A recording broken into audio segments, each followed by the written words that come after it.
One day, Leif Babin had his first moment going out into combat. I had not realized that the Navy SEALs in Iraq really had no experience because they were too young to have fought in earlier conflict, and they had just done, drug running runs trying to catch drug runners. So Leif Babin goes out, and he's getting his rucksack ready, which is the military backsack. And so he's getting it ready, and he says, you know what?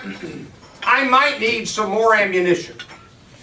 And then he says, you know what? I might need some more grenades. And then he says, you know what? It might take longer. I might need more water.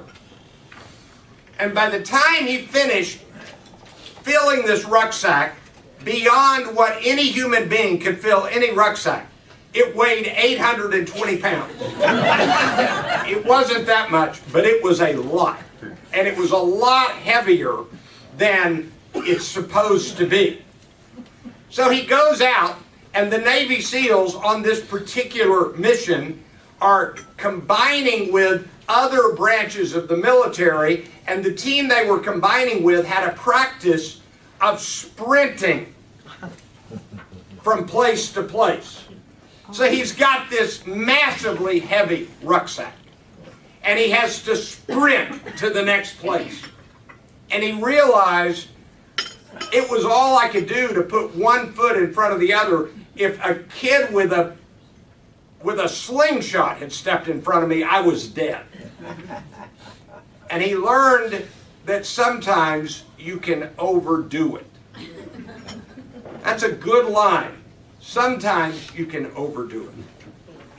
This is the dichotomy of leadership.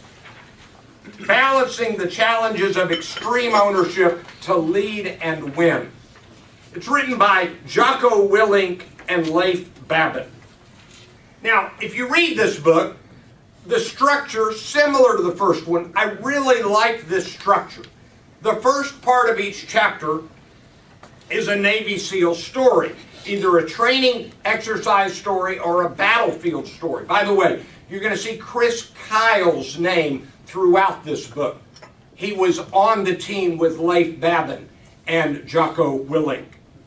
And so after the story, they have a principle, and then after the principle, they have an application to business, usually with a short but good, useful case study from an actual business endeavor. Turn to page 2. I'm only going to read a couple of things. We're not going to have time to read the quotes and excerpts. You'll have to read those on your own. But look at page 2. What is the point underneath the bookend?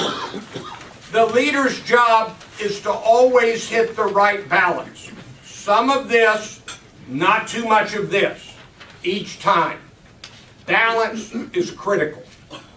And why is this book worth our time? 3 reasons. Number 1, this book combines the real-world experiences of combat with principles and applications to the business world.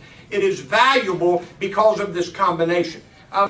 Number 2, this book provides real-to-the-world case studies of difficult business situations. Thinking through these is a valuable exercise.